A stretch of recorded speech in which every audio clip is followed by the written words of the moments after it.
Oke ya, Assalamualaikum warahmatullahi wabarakatuh. Anak sekalian, kita teruskan lagi untuk pembelajaran kimia. Ya, jadi hari ini kita masih materi terkait dengan larutan ya, larutan. Pada pertemuan yang kemarin kita sudah sampai pada penyangga ya, penyangga kemudian terakhir penyangga ya, penyangga. Terus hari ini kita teruskan dengan masih terkait dengan asam basa yaitu titrasi anak sekalian. Sebenarnya titrasi sudah kami berikan pada pertemuan yang lalu, tapi titrasi yang kemarin tidak mencakup sampai kurva ya, sampai kurva. Kurva nanti bagaimana kalau Anda melakukan suatu titrasi. Oke, kita lihat saja nih. Eh Pertama kita ulang lagi sekalian ya, supaya nanti Anda paham apa yang dimaksud dengan titrasi, alatnya kayak apa. Ini ada perangkat alat titrasi ini ya. Jadi model gambar seperti ini ya. Ini gambar seperti ini. Ini namanya Erlenmeyer ya. Ini namanya buret. Ini namanya statip, ini klem ya. Klem itu untuk mengikat buret ya supaya posisi gantung seperti ini ya. Jadi namanya Erlenmeyer, ini kemudian namanya adalah buret, ini klem, kemudian ini adalah statif ya. Erlenmeyer ini adalah isinya zat yang mau kita titrasi ya. Jadi ini isinya adalah zat atau larutan yang akan kita titrasi. Nah, jadi nanti yang di bawah ini zat yang akan titrasi.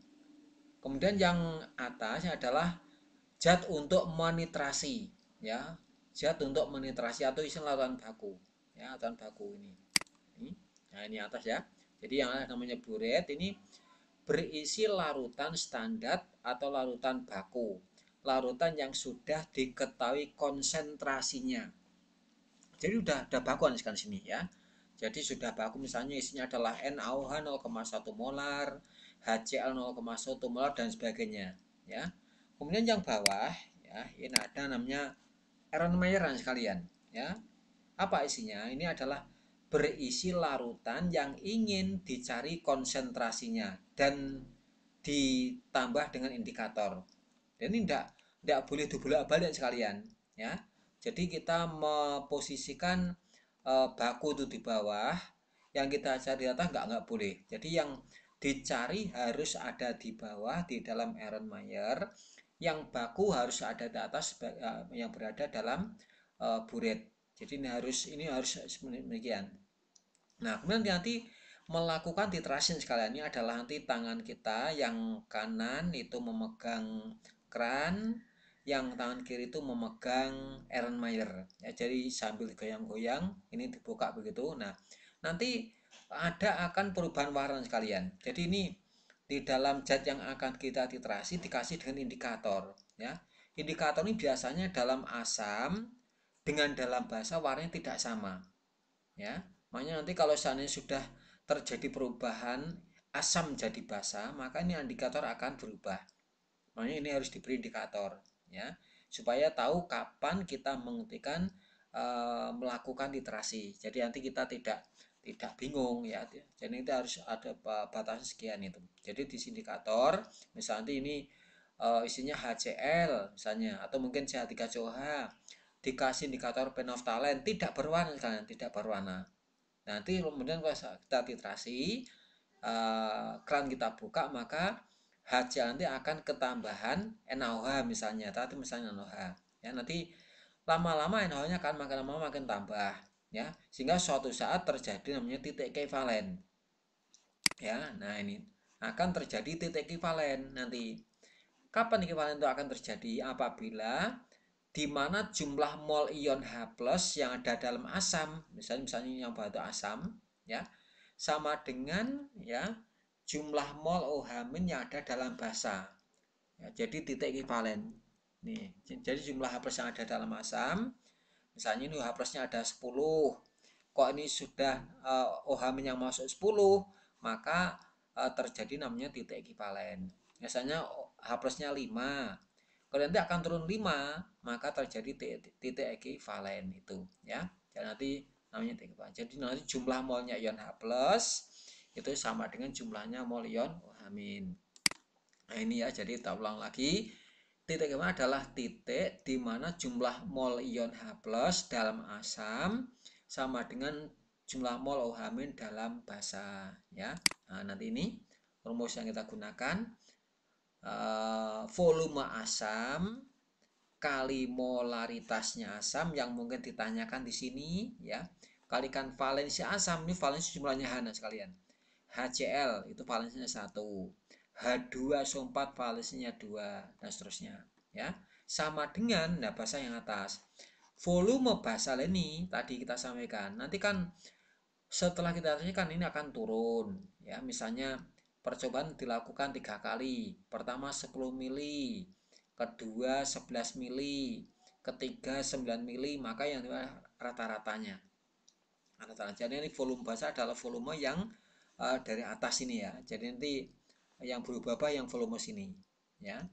Volume basa kali molaritas basa kali valensi basa. Jadi rumah adalah VMV asam sama dengan VMV basa. Volume ping molar ping valensi sama dengan volume ping molar ping valensi. Nanti rumus yang kita gunakan yang ini ya sekalian ya. Oh, nah sekalian ini sering-sering sekali ditanyakan ya di SBMPTN, sering ditanyakan ya, event-event masuk grand tinggi semuanya sering ditanyakan, maka siapkan ini ya. VMV asam sama dengan VMV basa, volume ping molar ping valensi ya. Oke. Nah, ini harus kita kenali ya sekalian. Tabel beberapa indikator asam basa. Tabelnya ini ya. Jadi ada namanya metil jingga disingkat dengan MO metil orin ya. Itu merah jadi kuning. Ya, merah jadi kuning.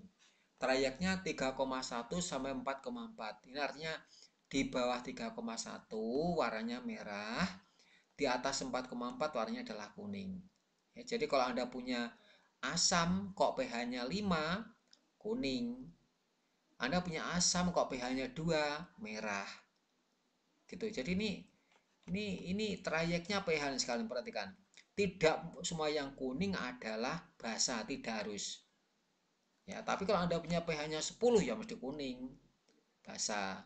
pH-nya 5, kuning, masih asam. Jadi ini belum bukan pedoman ini asam atau basa, ini adalah trayek pH-nya. Artinya kalau Anda untuk punya larutan kok pH-nya di bawah 3,1, warnanya adalah merah. Kalau di atas 4,4 itu warnanya adalah kuning. Dulu pernah saya sampaikan itu. Ya. Metil merah nih. Merah jadi kuning. 4,4 sampai 6,2 artinya adalah di bawah 4,4 atau 4,4 ke bawah itu warnanya merah ya. Di atas 6,2 warnanya adalah kuning. Jadi ini trayeknya seperti itu ya. Lakmus merah jadi biru. Kalau asam itu merah, kalau basa biru, jelas ini ya. Jadi 4,5 di bawah 4,5, 45 ke bawah itu merah ya. 8,3 itu adalah biru, di atas 8,3. Pak, nanti kalau letaknya misalnya antara ini misalnya pH-nya 6. Tidak merah, tidak biru.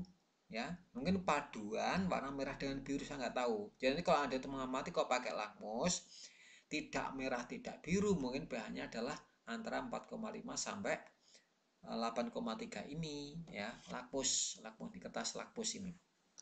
Ya. Lalu BTB bromtimol biru, kuning jadi biru. Ya, kuning jadi biru. Ini trayeknya 6,0 sampai 7,6. Di bawah 6,0 berwarna kuning, di atas 7,6 berwarna biru. Ini, jadi ini trayeknya seperti ini. Dan ini nanti terakhir PP ya, PP penaftalin adalah tak berwarna, jadi merah, artinya di dalam asam tidak berwarna, di dalam basa berwarna merah. Atau ini nih ya. Nah, jadi di bawah 83 ke bawah itu tak berwarna, di atas 10 itu berwarna merah. Ya, kalau 9 berarti mungkin paduan antara tak berwarna dengan merah. Mungkin merahnya merah muda atau gimana nih, saya kurang tahu paham ya. Itu tuh. Ya. Jadi itu indikator yang harus Anda kenali, mohon diperhatikan penggunaannya. Nanti ini apa namanya? indikatornya adalah zat yang kita pilih ketika kita melakukan titrasi, ya. Nanti yang pilih yang mana, Pak? Tergantung titik ekivalen itu pH-nya berapa. Kok misalnya titik ekivalen kok pH-nya itu 5, berarti kita pilih yang metil merah, ya. Jadi antara ini 5 kok berarti antara 5 sama 2, ini maka kita pilih metil merah. Kok misalnya pada titik ekivalen itu pH-nya kok misalnya 7, maka kita pilih bromtimol biru 6,0 sampai 7,6. Kok titik ekivalen sekitar 8, ya maka kita pilih phenolphthalein. Nih, jadi ini kita harus hati-hati dalam memilih suatu indikator. Nanti kita mereaksikan apa dengan apa, asamnya apa, basanya apa, nanti saya menentukan zat pada saat titik ekivalen pH-nya berapa itu sangat menentukan, ya. Oke, pH pada reaksi asam basa. Nah ini ya, tadi sekalian ini konsepnya harus Anda paham ini. Ya, jadi rohnya bab ini adalah di sini nanti. Ya, intinya di sini. Bagaimanakah pH larutan yang terjadi jika larutan asam direaksikan dengan larutan basa? Ada beberapa kemungkinan yang terjadi, tergantung dari kekuatan asam dan basa yang bereaksi. Ya, tergantung anak sekalian, ya. Kemudian beberapa kemungkinan tersebut ada sebagai berikut. Jadi bukan hanya asam dan basa yang berhasil, tapi nanti banyak faktor, ya, banyak faktor nanti. Oke, perhatikan ini. Oke, saya buat tabel. Ini tabelnya saya ambil dari buku Anda, tapi kurang lengkap buku Anda, tak tambahi satu kolom lagi. Satu kolom lagi nih, ya. Ini ya, Anda merasakan ini. Perhatikan. Anda merasakan asamnya kuat, basanya kuat. Sisanya tidak ada, berarti molnya asam sama dengan molnya basa yang kita reaksikan, berarti kan nggak ada sisa. Asamnya habis, basanya habis, maka pH-nya adalah 7 karena garam akan terbentuk garam sekalian. Garam yang berasal dari asam kuat, basa kuat, sifatnya tidak asam tidak basa menjadi netral, maka pH-nya 7. Ya, ini nggak ada rumusnya ini. Oke, perhatikan yang kedua nih. Ini sekalian, kalau seandainya Anda masukkan asamnya kuat, basanya kuat, tapi ada sisa asam kuat, asamnya kan kuat, ya, maka pH-nya kurang dari 7, yaitu dihitung konsentrasi asam sisa, ya. Jadi kita hitung misalnya asamnya kuat 2, basanya kuat 1, maka nanti ada sisa asam kuat sebanyak 1. Ya, jadi karena ini 2 ini 1, berarti yang terpakai kan 1 misalnya, maka ada sisa 1 asam ini. Nah, berarti menggunakan sisa asam kuat nih. Maka kita gunakan rumus pH asam kuat. H plus sama dengan valensi asam, dan ini kan V kali M dulu, M nya langsung ganti nih, ya, V kali M. M itu kan molar, molar kan mol per volume, ya, maka ini mol asam sisa, misalnya ini 2, ini 1, maka sisanya 1 kan, nah masuk sini. Volume campuran, misalnya ini 100 mili, 100 mili berarti volumenya 100 tambah 100, maka ketemulah konsentrasi A plusnya, ya, kemudian ketemulah nanti berapa pH-nya tuh, ya. Kemudian yang ketiga nih, asamnya kuat, basanya kuat, sisa basa. Oh, berarti akeh basanya anak-anak nih, ya, banyak basanya. Misalnya basanya 2, asamnya 1, berarti ada sisa basa sebanyak 1. Oh, sisa basa. Maka pH-nya lebih dari 7. Berapa? Berapa pH-nya? Dihitung dari konsentrasi sisa basa. OH- sama dengan valensi kali M basa. Nah, valensinya adalah, ya, valensi misalnya NaOH itu 1, CaOH 2 kali misalnya ada 2 dan sebagainya, ya. Mol basa sisa, misalnya dia ini 2, ini 1, sisa 1 kan masuk sini. Per volume campuran 100 mili 100 mili masukkan yang angka 200. Maka ketemulah OH-, ketemulah POH-nya. Setelah POH-nya ketemu, nanti pH-nya dapat dihitung. Yang keempat, asamnya kuat, basanya lemah. Berarti podon tae. Kene ini tidak ada sisa ya, tidak ada sisa. Podon tae. Asam kuatnya 2, basa lemahnya 2. Direaksikan, maka asam kuatnya habis, basa lemahnya juga habis, tidak ada sisa. Maka akan apa yang terjadi? Membentuk garam, ya, garam. Membentuk garam yang berasal dari asamnya kuat dan basanya lemah. Garam yang berasal dari asam kuat dan basa lemah, ya, berasal dari asam kuat dan basa lemah, maka bersifat asam, ya.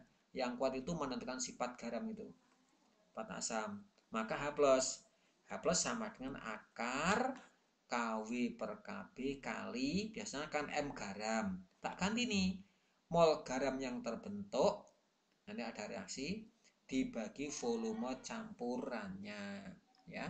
Jadi misalnya ini 1 mol sama-sama habis, maka garam yang terbentuk juga 1 mol, maka 1 masukkan sini, volumenya ditambah 100 berarti 200, begitu ya. Oke, nanti ini teori yang sekalian ini kamu harus paham, nanti diterapkan dalam soal nanti, ya. Ini kita kasih contohnya, ya. Asam kuat basa lemah, sisa basa lemah, ya, membentuk larutan penyangga basa. Kenapa nanti? Karena ini kan ada sisa. Basa lemahnya tersisa, garam juga terbentuk. Ya, jadi rasa asam dan basa kan membentuk garam. Ya, jadi ternyata setelah reaksi selesai, basa lemahnya sisa, garamnya kan tetap terbentuk. Maka setelah reaksi selesai berarti ada 2 zat, yaitu basa lemah bersama garamnya. Maka bentuk sistem penyangga. Penyangga apa ya? Penyangga basa, karena sisa kan basa lemah. Maka OH- sama dengan KB kali mol sisa basa per mol garamnya. Basa tadi kan sisa kan, mol garamnya itu.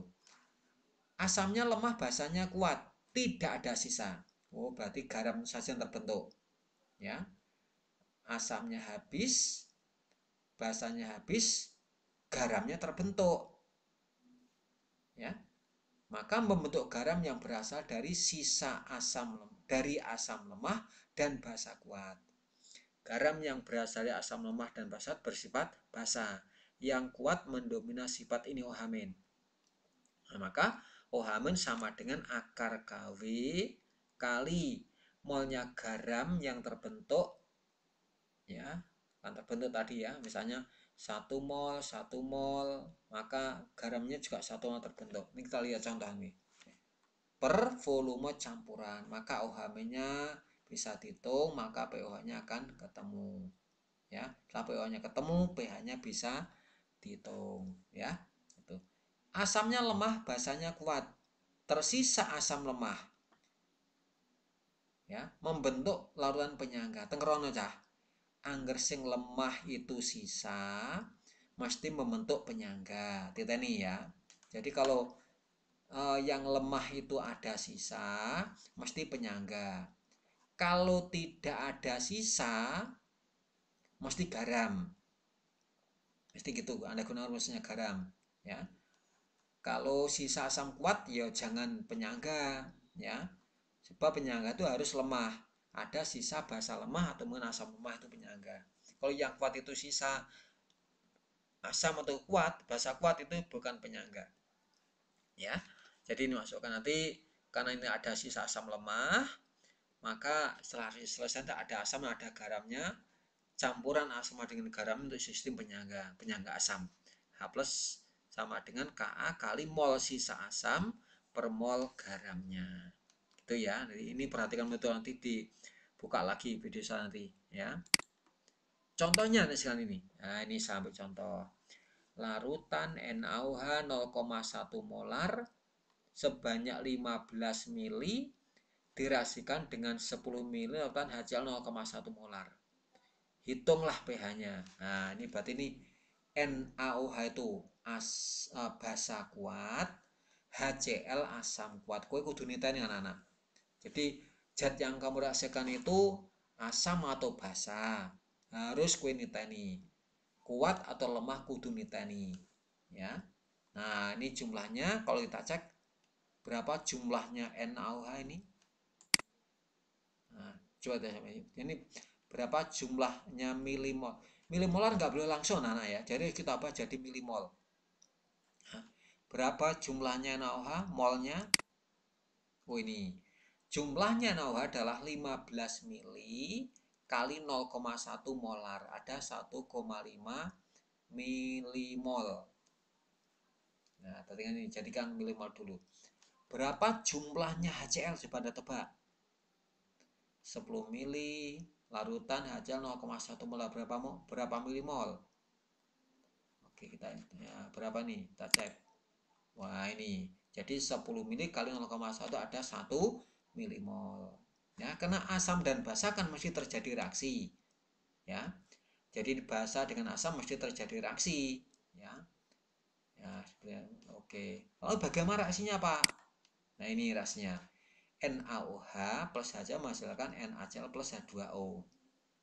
Dah ya. Perhatikan anak ya ini.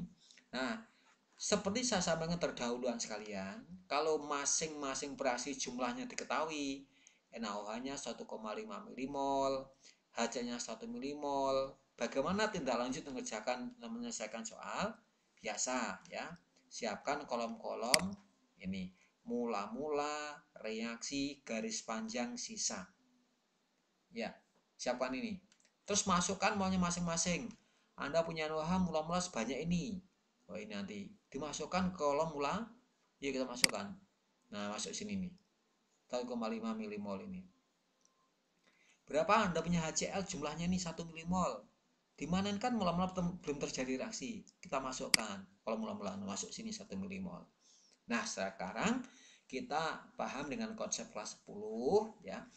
Kalau masing-masing reaksi diketahui, kita harus menentukan siapa yang habis. Ya, yang sisanya 0 itu siapa? Apakah HCl nanti habis atau yang NaOH itu 1,5 itu habis? Ya, dicoba-coba biasanya sekalian. Ya, nah, ini kami sampaikan sekalian, kalau koefisiennya sama, ya koefisiennya sama, maka yang mol kecil itu dihabis, enggak disik. Ya, jadi koefisiennya sama, maka mol yang kecil mesti habis duluan. Habis itu sisanya berapa Nana? Yuk, oke. Jadi siapa yang habis? Ya, HCl ya, HCl. Habis. Sisanya berapa?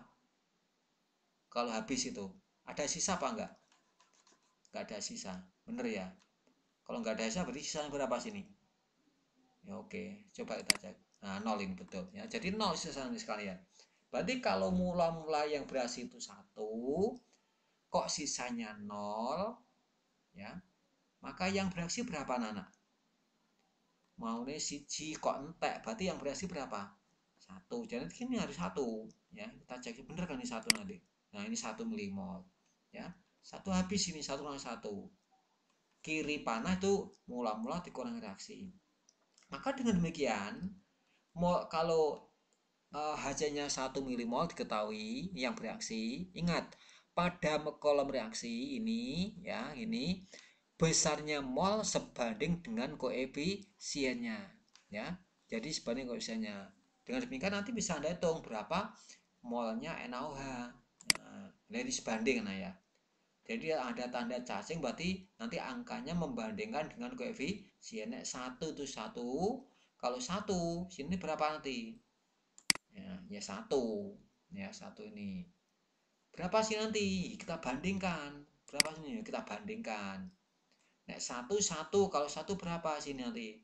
Ya 1 nah, begitu. Berapa sininya? Ya kita bandingkan. Nah, kita bandingkan. Nah, 1 kalau 1 ya 1 sih nanti. Nah, 1. Nah, dengan demikian kita bisa menghitung berapa mol-mol zat-zat yang ada pada kolom sisa. Ya, biasa yang kiri kurang yang kanan ditambahkan ini. Berarti kurangi 1,5 kurangi 1 ada 0,5, betul. Ya, ini yang kanan tambah mula-mula kan belum ada nih. Ya, NaCl belum ada, udah belum ada. Maka dianggap 0. Berapa nanti? 0 tambah 1. Nah, ada 1 ya. Berapa nih? 1 ya. Tapi ini aduh gak penting ya. Oh, ternyata nih ada sisa NaOH sekalian. Berarti setelah reaksi selesai ada NaOH sisa sebanyak 0,5 milimol dan NaCl 1 mol. Berarti ada 2 zat di sini sekarang. Ada 3 zat setelah reaksi selesai. Ada NaOH sisa 0,5 milimol, NaCl yang terbentuk 1 milimol, dan air. Ya, berarti ada 3 macam zat ini. Ini, ya. Oke, itu ada sisa NaOH. Apa NaOH itu? Basa kuat. Nah, kan ini basa kuat. Karena basa kuat kita gunakan rumus basa kuat tadi, ya. Yang depan tadi, ya. Nah, ini. Nah, OH- sama dengan valensi kali mol sisa basa dibagi volume campuran, ya. Valensinya 1, mol sisa basa 0,5, volume campurannya 15 ditambah 10. Ini, ya. Maka sekian, ya. Oke. Maka 0,02 atau 2 kali 10 pan-2. Maka pOH-nya 2 min log 2, maka AP-nya 12 plus log 2. Gitu ya. Ya ini jadi ada sisa basa kuat ya. Kalau ada sisa basa kuat berarti kita gunakan rumus basa kuat. Ini rumusnya. Ada dalam kotak tadi. Oke, contoh yang lain ini ya sekalian. Nah ini ke dalam 20 ml larutan CH3COH 0,1 molar. Kita ubah dulu nanti jadi mol atau milimol. K-nya sekian. Ini adalah asam lemah, ya. Ini asam lemah. Ditambahkan larutan NaOH 0,1 molar secara bertahap. Bertahap. Jadi itu tambah itu. Hitunglah pH-nya pada waktu volume NaOH yang ditambahkan sebanyak 10 mili. Nah, pH ini piro? 10 mili pH ini kok sakmene. B 20 mili pH-nya berapa? Nah, itu nanti kita harus paham betul, ya. Oke, yang pertama kita jawab yang A ini ya, yang A. Reaksinya seperti ini sekalian, sahabat reaksi sekalian ini ya. Jadi karena asam dan basa maka terjadi reaksi CH3COH plus NaOH menghasilkan CH3COO Na plus H2O. Ini adalah asam lemah, ini adalah basa kuat, ini adalah garam yang berasal dari asam lemah dan basa kuat bersifat basa air. Ya, ya lagi-lagi tetap kita mencari molnya masing-masing tadi. Kita cek. Nah ini jumlahnya CH3COH tadi 20 mili, konsennya 0,1 molar, maka ada 2 milimol.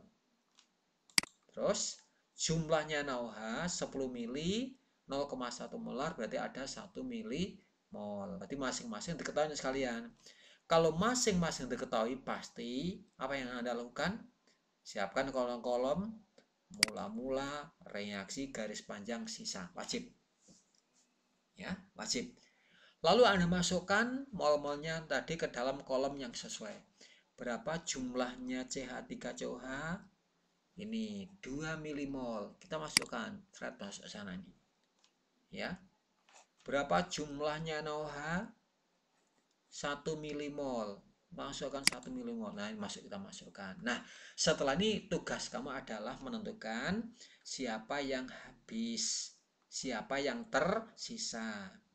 Tadi saya bilang, kalau koefisiennya sama, maka yang molnya kecil akan habis duluan. Siapa yang habis anak-anak? 1 apa 2 yang habis? 1. Habis sisanya berapa? 0. Dan nanti nilainya berapa anak-anak nih? Ya, 0. Nanti sini 0 jumlahnya. Nah, kalau sini 0 maka sini berapa anak-anak? Berapa ayo tebak? Iya, betul angka 1 sini. Nah, 1. Dengan angka 1 di sini maka Anda bisa mencari nanti berapa, ini berapa, ini berapa. Dengan apa? Membandingkan. 1 0,1 kalau 1 juga 1. 1 1 1 juga 1. Yang sini bisa dicari saya. Gimana caranya? Dengan membandingkan. 1 1 kalau 1 1. Nah, ini. Berapa sini bisa cari saya? Bisa. Dengan apa? Membandingkan. Nah, 1 1 kalau 1 juga 1. Tapi air itu nggak penting ya. Jadi nanti tidak untuk hitung-hitungan. Tidak untuk hitung-hitungan air itu. Tidak untuk hitungan. Nah, kalau ini sudah selesai, maka kamu bisa menentukan bagaimana kondisi setelah reaksi selesai. Ada apa di situ? Oh, 21 berarti ada sisa. Oke. Ada sisa CH3COH. Ini 110. Oh, ini. Oh, ini terbentuk 1. Oke, siapa ini? Oh, ini juga nggak penting nih ya, ini ya. Ini nggak penting ini. Siapa ini? Oh, ini sisa CH3COH. Siapa ini? CH3COO-NA. Nah, ini adalah asam lemah, ini adalah garamnya. Ingat ya anak-anak. Jadi kita harus paham betul bab ini ya. Jadi nanti kamu menghitung pH itu rumusnya macam-macam. pH itu ada asam lemah, asam kuat, basa lemah, basa kuat, garam asam, garam basa. Itu ya. Penyangga asam, penyangga basa. Kamu harus paham. Anda gunakan yang mana itu soalnya itu, ya. Ya, kita paham ini adalah asam lemah, ini garamnya. Campuran asam lemah dengan garamnya membentuk sistem, ya ini campuran nih, sistem penyangga. Ya, penyangga. Penyangga apa? Penyangga asam. Rumusnya gimana tadi dalam kolom saya? Ini konsentrasi apa sama dengan Ka kali mol sisa asam yang tersisa 1 per mol garam yang terbentuk 1. Berarti ini nanti 1 kali 10⁻5 kali 1/1. Ya, berarti soalnya maka pH-nya sama dengan 5. Ini contoh yang kedua. Jadi ketika penambahan berapa tadi? NaOH-nya 10 mili. Nah, bagaimana kalau yang 20 mili yang B? Sama lagi tetap kita cek. Persis aja kayak A. Pertama cari molnya masing-masing. 20 mili 0,1 molar 2 milimol. Berapa NaOH-nya? 20 mili tadi bukan 10 mili. Maka 20 kali 0,1 ada 2 mol. Molnya sama Nana. Ya. Tadi kan molnya banyak yang lemah, sekarang molnya sama. Langkah kemana? Tetap kita tulis reaksinya dulu. Ya. Karena asam ini basa terjadi reaksi, harus tahu reaksinya. Ya, itu. Lalu gimana kalau masing-masing diketahui? Ininya sekian, ininya sekian. Siapkan adalah kolom-kolom ini. Jangan lupa ini anak-anak. Ya, jangan lupa. Berapa jumlahnya CH3COH? Kita cek berapa sih jumlahnya? 2. Nah, masuk sini. 2 milimol masuk sini. Berapa jumlahnya NaOH ini? Ini. Berapa ini? 2 masuk sini. Dah, kalau sudah seperti ini tugas Anda seperti kelas 10. Siapakah yang habis? Kalau koefisiennya sama tadi, maka kalau molnya tidak sama, ada besar ada kecil, maka yang kecil habis. Kalau sama, Pak, gimana kalau semua molnya sama? Ya, kalau molnya sama berarti sama-sama habis, berarti sama-sama sisanya sama dengan 0. Nih, maka ini 0. Ya, maka ini ada 2, ya. Sebanding ini 2, otomatis berapa sini? Ini berapa otomatis? 2. Berapa sini mungkin? 2. Nah, setelah ini Anda lihat ini berapa nih? 0, ya kan? Ini berapa nih? Ini kan 0. Berapa sini nanti?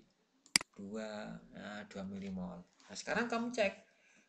Setelah reaksi selesai ada inilah anak-anak. CH3COO itu entek, NH-nya juga entek.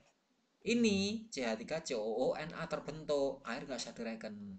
Ya, ditanya, ini punya siapa ini? Oh, ini adalah nggak penting ya, keliru ini. Oh, ini punyanya CH3COO-NA. Ya, CH3COO-NA ini. Apa sih ini? Ini adalah garam yang sifatnya basa. Ya, garam yang sifatnya basa. Rumus bagaimana sih? Ya, dalam kotak tadi, maka nih OH- sama dengan akar KW per Ka kali mol garam yang terbentuk per volume campurannya, ya. KW-nya 10/14, Ka-nya 10/5, mol garam yang terbentuk adalah 2 milimol, ya. 2 milimol, volumenya adalah 20 maka jadi 40. Bla bla bla bla, ya. Maka OH-nya sekian ini, OH akar 5 kali 10/5,5 maka pOH-nya 5,5 min log akar 5, maka pH-nya 8,5. Maaf ini plus ini ya, ini plus ini. Plus, maaf. Keliru ini. Plus log akar 5. Ya, maaf ini keliru ini, saya ngateknya keliru. Saya enggak ingat saya. Ya. Jadi nek pOH itu min kok kan 14 kurang ini kan ya. 14 kurangi 5,5 min log akar 5. Berarti min kan jadi plus ya. Oke, nggak apa-apa ya. Itu mohon anak pahami. Tolong Pak Rama salah gitu bilangnya ya. Oh ya, saya ngaku salah. Ya, saya ngaku salah. Mohon anak-anak betulkan. Oke, itu contoh saya yang B ya. Oke. Kurva titrasi asam basa anak-anak nih. Nah, ini jadi ini gawe titrasi nih ya. Nah, titrasi nanti kurvanya bagaimana? Titrasi asam kuat oleh basa kuat. Contoh yang pertama nih ya. Nanti ada asam kuat oleh basa kuat, asam kuat oleh basa lemah, asam lemah oleh basa kuat, basa asam dan seterusnya nanti macam-macam. Nanti kita lihat ini. Yang paling kita lihat titrasi asam kuat oleh basa kuat.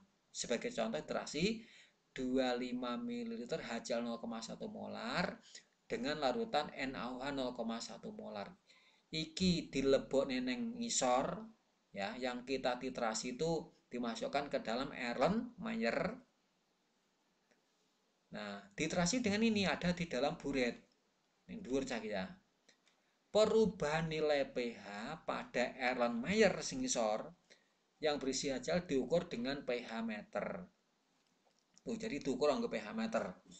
Oh, misalnya NaOH sing nyemplung yang masuk misalnya 5 mili pH-nya dadi piro, 10 mili pH-nya dadi piro, 15 mili pH-nya dadi piro, 20 mili pH-nya dadi piro, 20 mili pH-nya dadi piro, 30 mili pH-nya nanti bisa dihitung dan dicek dengan pH meter.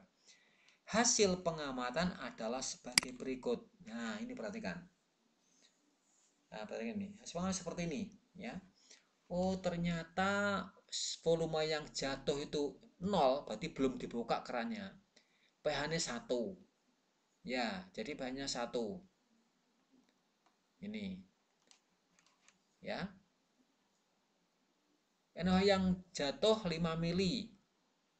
Berarti kan jumlahnya NaOH tadi kan ini kan HCl-nya kan 25 mili, berarti kan 2,5 milimol.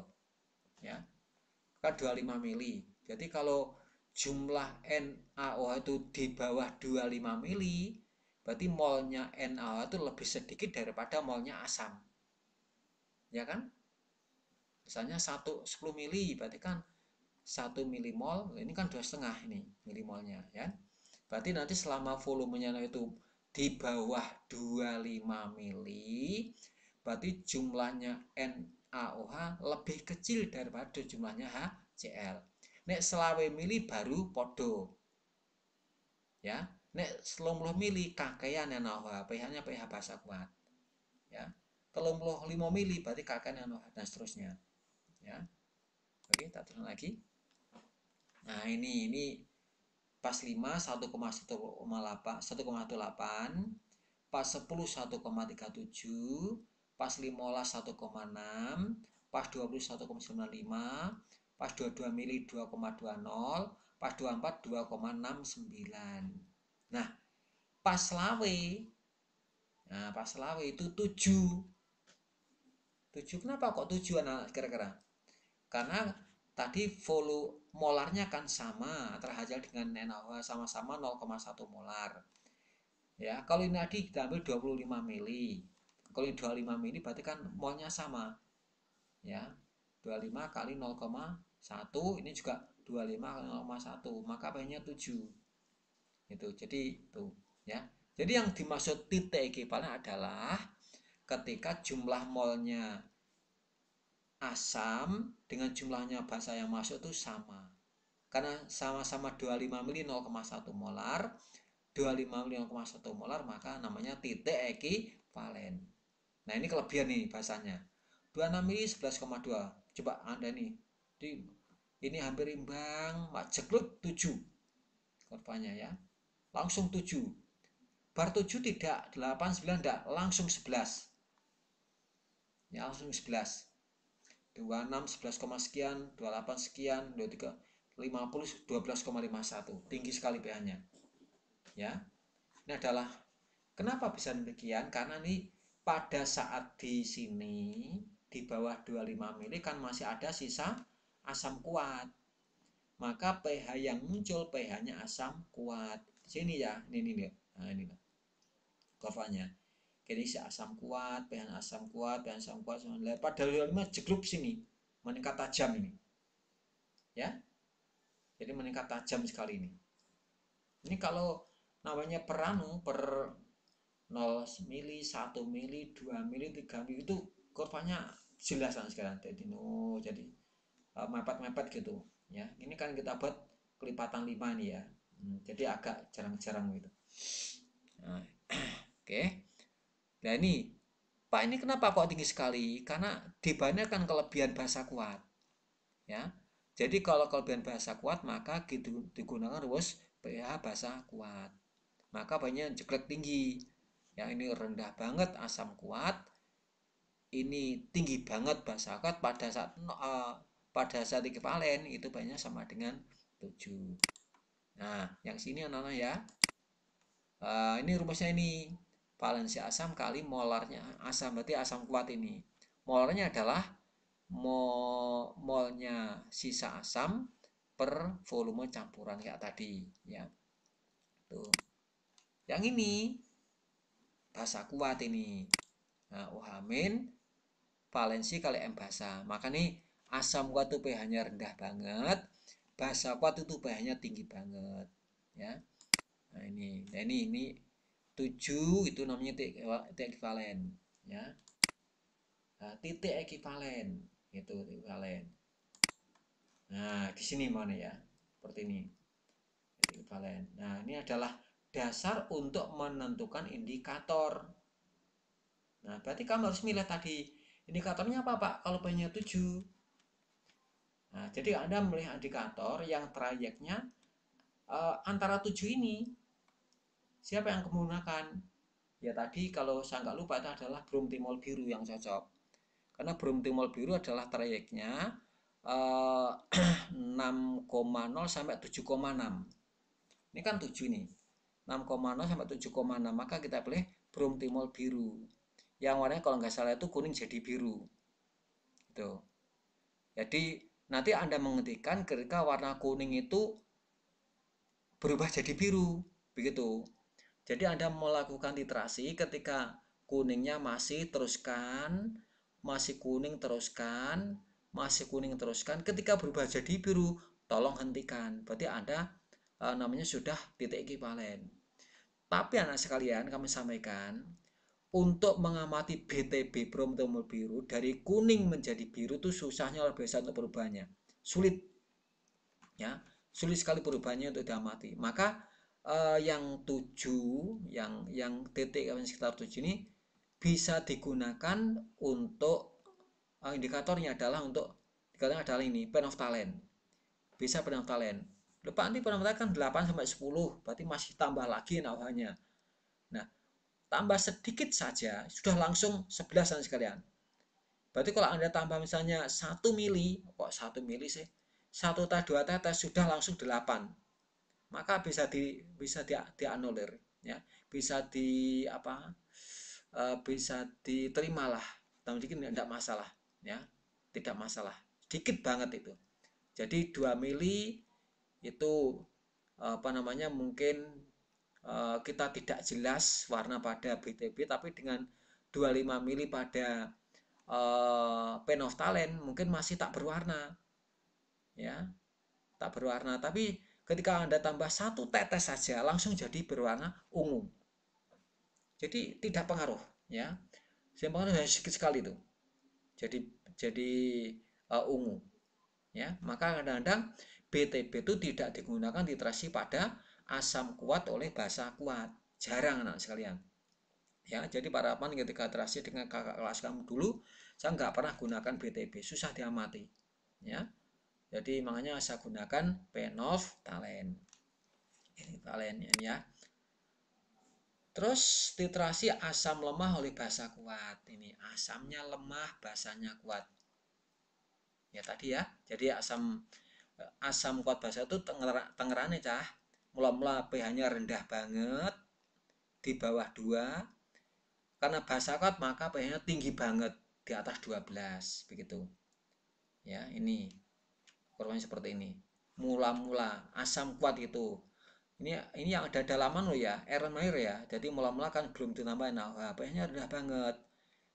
Pada sekuan pH-nya 7, nah di bawah di atas 25 itu langsung tinggi banget. Nah, jadi grafiknya adalah dari rendah menuju ke atas gitu. Ya, oke. Sebagai contoh terasi asam lemah oleh basa kuat ini. 25 mili C3 COH 0,1 mili. Ini dalam Erlenmeyer. Asam lemah nanti pH-nya berapa sebelum ditambah NaOH nanti berapa dicek ya. K-nya 1,8 kali 10⁻⁵.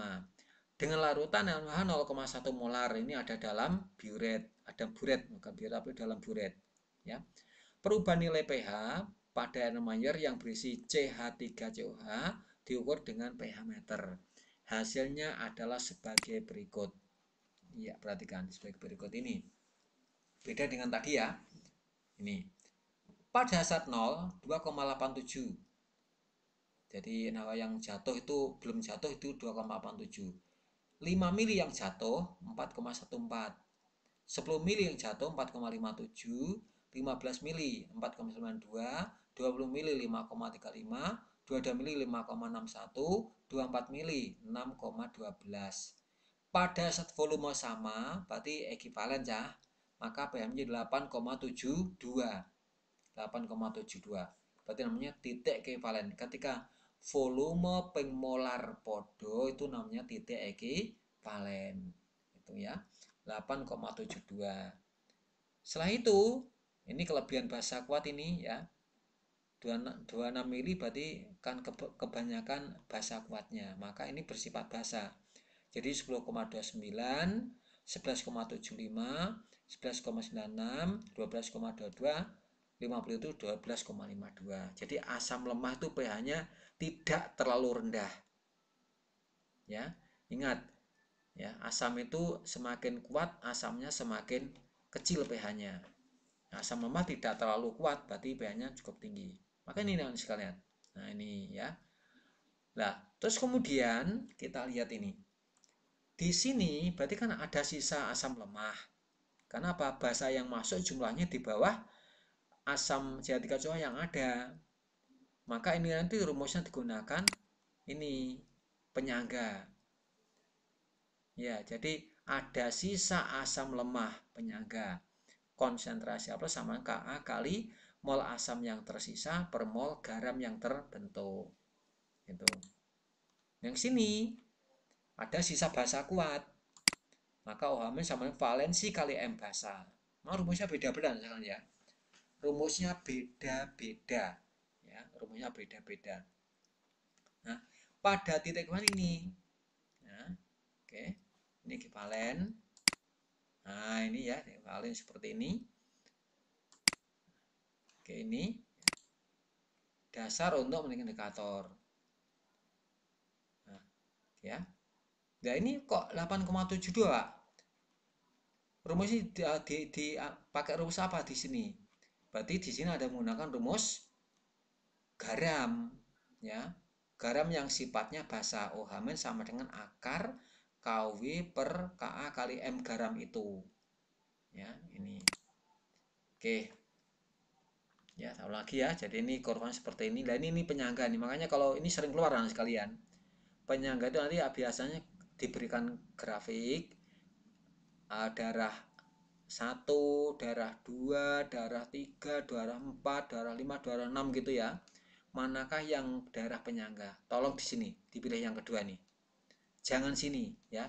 Perubahan masih cukup tinggi penyangga tapi tidak bagus penyangga itu. Ya. Penyangga mulai sini yang stabil pH-nya. Tidak banyak berubah nih ya. Ini. Maka sini mulainya. Darah 2 ini. Ya. Oke. Terus yang kedua, titrasi basa lemah oleh asam kuat. Sebagai contoh titrasi lautan NH4OH basa lemah ini ya. pH-nya nek basa kuat kan tinggi banget.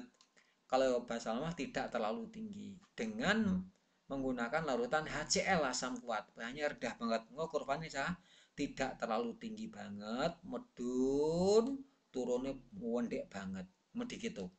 Ya. Basa lemah, pH-nya tidak terlalu tinggi. Sekitar 10 11 lah. Turun asam kuat, turun. Ya. Itu, turun. Gitu. Oke, ini menggunakan HCl 0,1 molar ini sama ya, 25 ml diambil ya. Oke, contoh hidrasi lautan 4OH 0,1 molar dengan menggunakan lautan HCl 0,1 molar. Berarti yang ada di dalam buret yang ini HCl baku ya. Yang ini N4OH ada di dalam air layar. Ini volumenya nggak dikasih tahu nih, kira-kira sama ya, 25 ml gitu ya. Nah, kurvanya seperti ini ya. Jadi sebelum ditambah apa namanya HCl itu 11,3 ya, nggak terlalu tinggi ya. Kalau asam kuat kan tinggi banget. Kemudian tambah HCl 5 mili jadi 9,86. Nah ini ya, turun. Nah ini terus stabil ini 10 mili, berarti ini jumlahnya HCl yang masuk tuh sedikit teman sekalian. Berarti kalau Anda reaksikan masih ada sisa basa lemah. Makanya di sini Anda gunakan rumus apa namanya, rumus penyangga ya, karena ada sisa basa lemah, karena HCl yang masuk kan sedikit ini ya, sedikit, berarti belum mencapai sama dengan jumlahnya basa yang ada. Nah, ini rumusnya OH min Ka kali mol basa per mol garam ini. Dan angka ini semua dari sini rumusnya. Ya. Nih, terus ini ada titik ekivalen. Berarti jumlah mol asam dan basa itu sama, itu rumusnya garam. Garamnya adalah garam yang berasal dari basa lemah asam kuat, berarti bersifat asam. Maka pH-nya tidak terlalu rendah. Ya, ini rumusnya. Ini ada kelebihan basa nih ya. Kelebihan basa kelebihan asam, kelebihan asam. Ini kelebihan asam, maka pH-nya menjadi kecil. Ya, pH-nya menjadi kecil. Ini rumusnya. Karena asam kuat, maka valensi kali M asam ya. Maaf ini keliru rumusnya. Kudunya pakai H plus anak-anak. H plus sama dengan valensi kali M-nya asam gitu. Maaf ya. Silahkan benar sendiri nanti ya. Oke. Nah, ini ada titik valen dasar untuk menentukan indikator. Kamu pilih nanti indikatornya apa yang cocok. Yang antara 5,28 ini. Yang cocok mungkin metil merah mungkin ya. Mungkin metil merah mungkin yang cocok gitu ya. Oke. Nah, ini titik valen nah sekalian ya. 5,28 ini adalah titik valen. Gambarnya perhatikan kurvanya. Basa lemah oleh asam kuat, basanya tidak terlalu tinggi ya. Nanti turun di bawah 2 karena asamnya kuat. Ya. Oke. Itu titrasi. Kemudian ini sudah selesai, nanti silahkan dicek ya. Ini tugasnya adalah tidak salah soal, tapi silahkan kalian kerjakan latihan 59 halaman 202 buku paket, dikerjakan di AVS atau folio bergaris, diupload ke kantong tugas 8 ya. Jadi tugasnya silahkan dikerjakan dari buku paket itu. Oke ya. Baik, untuk pertemuan hari ini kita sekian dulu yang sekalian. Tetap semangat, tetap belajar terus demi masa depan Anda masing-masing ya. Oke, sekian dulu hari ini. Assalamualaikum warahmatullahi wabarakatuh.